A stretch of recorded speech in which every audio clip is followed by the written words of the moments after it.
Hello and welcome back to Open Everyone. Make sure to stay connected to us. That's right. Like us on Facebook at Open Bronx Net Television. And so, Steiner sports team and former Yankee player Mariano Rivera brings out the community to donate water and food to the hurricane victims in Puerto Rico. Steiner Sports teams up with former Yankee Mariano Rivera in effort to bring out the community to help millions of people in Puerto Rico. The hurricane relief drop-off was in New Rochelle at Steiner Sports. Today we got to take care of Puerto Rico, and I have a lot of employees from Puerto Rico in my warehouse. We have over 100 employees.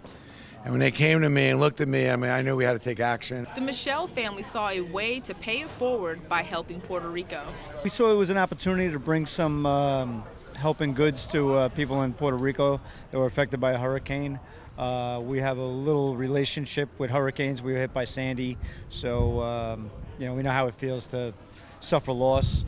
And after Hurricane Sandy, we had people bringing us stuff. So we appreciated it. So we're just trying to return the favor. I feel, really bad for them down there, and everybody needs help sometimes. Relief pitcher Mariano Rivera is known for his various acts of helping the community. Didn't looking for race or nationality, just helping because it's the right thing to do. And that's what we're here, joyful, doing, people coming, giving. The goal is to fill up the plane with as many goods as possible to help the people of Puerto Rico. For BronxNet, Tatiana Parrish. Thank you, Steiner and Mariano and the entire community, because it does take a community. And if you guys want to help out, you can always visit our website by going to bronxnet.org to find out your local donation sites. Okay, so My Story NYC is a campaign started by the New York City Police Foundation to strengthen the relationship between law enforcement and the communities they serve. Bronx residents are invited to share their stories about their borough through photos, video, and other media. And well, the deadline to submit will be on next Friday, October 27th. And joining us now to tell us more, we welcome Senior Public Affairs Manager Khadija Carter, NYPD Strategic Communications Police Officer Jonathan Matsey, and Senior Graphic Artist Titus Thomas. Hello and welcome. Hi, Mina. Welcome. So I did visit the website, New York Stories, and I guess it's Bronx's turn. That's right. Right? Yes. So shall we begin with you, Khadija? Absolutely. All right. So tell us a little bit about what initiated this. Well, we launched My Brooklyn Story last year, and we figured it was an important step to launch it in the Bronx too. We worked with different communities in Brooklyn to pair them with police officer Matsey to work with some young people to tell the stories about their communities, because there's so many heroes and community leaders and just history that people don't always learn about or know about, and it was important for police officers to also know about the communities that they're serving. So we got together, we had children from all over tell their Brooklyn stories, and we said, you know what, like I said, it's time to bring it to the Bronx because they have some amazing stories to tell. So there's no age range in Not this, for the contest, submission? not for the contest. Nice. Not at all. Nice. So Officer Matsey, where do you serve? I work in the Office of Strategic Communications. Right. Is it here in the Bronx? It's in headquarters in Lower Manhattan. It's in headquarters. Yes. Okay. So But everything we else is work secret, everywhere. right? We work everywhere. Yeah, we work everywhere, yeah, absolutely. We yeah, cover yeah. the whole city, yes. Okay. Right. So tell us a little bit about your involvement in this. Well, my role is, obviously, there are a lot of people in the community who perhaps have never really had much of an interaction with the police. Everybody has a story they need to tell. Every neighborhood, is different. I mean, this city's very big, it's very diverse, and we want to hear what people have to say. So, I and some of the other officers, as well as the other members of our unit, go out and we listen to people. We let them tell their stories, and we work with them. Sometimes with the kids, we're giving them some assistance, some guidance, in how to tell a story. How to do video, how to write, how to tell your story online. And then we've been putting together some videos, and then we launched the contest. So what's a common thread that you seem to hear in the stories?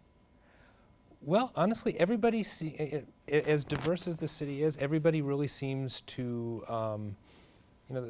really at the end of the day, everybody's kind of concerned about their public safety. Everybody's really concerned about their neighborhood, and people by and large, just they want to get along. They want to have a good relationship with the police. They want to have a good relationship with their neighbors, and we're here to work with them. I think it's wonderful that you're taking the time to do community outreach on a personal level, because that's what it is. It's a personal Yes. interaction. It's lovely. Titus, what's your involvement in this? I'm a graphic artist, so I was able to take what my Bronx story represents and make a visual to it.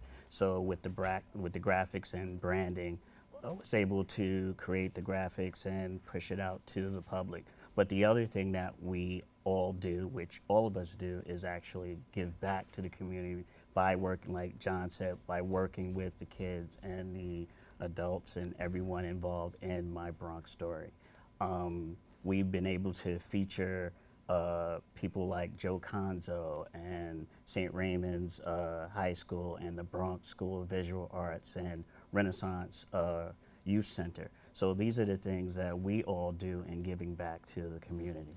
So this contest, just to be clear, right? Because obviously they have this pro graphic designer over here. Love it, love it, love it. Because it isn't limited to just writing. You can tell your story through visuals Through as well. visuals as well. So let's talk about all of the submission requirements. Right. And Titus forgot to mention he's from the Bronx. I'm Oh, from right. Oh, okay. Thank Well, he you. said Joe Conzo, so I was like, oh, okay, it goes way yeah. back. He's from the Bronx. Yeah. Absolutely. Because So- Joe Conzo's, he's like a historian and Yeah. through photos. Right. Absolutely, So, absolutely. and that's another way people can submit an entry through a photograph, or you can put together a photo collage, a short video, Just some something you shoot artwork. with your phone. I mean, Exactly. right, it doesn't have to be complicated. I know the videos we Right. produced are super high tech, but if you could You just don't pull want out your people to be phone, intimidated when they not go at to a all. We website. want Not to at hear all. your story. Yeah. Exactly. And then- the premise of the story, is there a certain direction it should be? We it should just go want in? we want people to tell the story of their neighborhood, because it's easier for us as police to work with people if we understand their neighborhood, if we understand their community. So every community is going to be different. So we want people to tell the story of what's outside of their front door. Is this an idea or a Well, this concept right, of these telling are a some story? of the people, Yeah. right? Yeah, someone could put together a photo collage. These are just some of the people that we worked with, Right. when we launched the Bronx Story in June. Okay. So we produced videos telling the story about, this is one of our cadets. He runs, Cricket League, right. So we wanted to tell his story because he's a first generation, soon to be college graduate. We have Renaissance Youth Center. Those kids, they're performing all over the world, actually. So we just wanted to, and then we have Joe Conzo right there, and that's us. That's one of our video team showing some young person how to use a video camera. So these are part of the stories that we told ourselves on That the you website. told, and now Right. you're Yeah. inviting people to tell their Exactly. version, and there's prizes as well, and also this is like being done through social media. Yes. Right? So the contest is according to their submission using a particular hashtag. Right. Is that right? Right. Am I getting that right? I Well, just want to yes. make sure. They submit on a website, Right. mybronxstory.org, and Okay. they can upload a video, upload a photo, they can do a poem, they can do a short essay. There's whatever is most comfortable for you to tell the story of your neighborhood, your family, Right. your community. And then we're inviting the community to vote on their favorite submissions. So that's Okay. where we'll get the community involved. Right, so that's the part I was trying to figure Right. out when I was reading the website, right? So they submit to the website, but then they can post through the social media, through New York Stories and hashtag, is that? So the point of this is people can just share their stories anytime and just hashtag my NYC story, my Bronx story. But they submit their entries to our website. We For the upload for the contest. contest, Right, right? because the contest has prizes. Can we share that Exact- really oh, quick yeah, the before we go? prizes. Because Oh, right. those are hot prizes. A Mac Airbook, a Canon digital camera, $500 gift card, and some $100 gift cards. So once they submit their entries to the website. And the beads. Oh, yeah, and the Beats beads. headphones. Yes. Oh, can't forget those. The Right. Police Foundation, the New York City Police Foundation has been very generous here. Right, in helping yeah. us out. Thank you, thank Right. you. It's the thank New you. York City Police Foundation they're paying for these prizes. Lovely. Right. They're nice prizes. Exactly, yes. exactly. So once people submit their entries, we will include them in an online survey, right, the best entries, and then the public will be invited to vote on their favorites. So we're not choosing the Right, winners. right. This The is- public will choose The the public winners. chooses it. However, your deadline is next Friday. For October submissions. 27th. And then- submissions. And then after that, we'll open it up for the contest. And when will the winner be announced? Or the winners be Yes. announced? Right, in a month. In a month, After- in a after, month right. afterwards. Yes, right. I was looking at the prize. I was like, oh, I'm Yes, inspired. yes, I'm yes. inspired. Oh yeah. And I Submit have to your say, stories. we had some great responses from Brooklyn Yes. last year. I know the Bronx can do better. So Wait a minute, I'm from Ouch. Brooklyn. That's not a borough. Yeah, and we're gonna go to all the other boroughs Yes, after this. right. So Come we're on, excited. officer. Right. Yes. You're yes. supposed to be here making peace.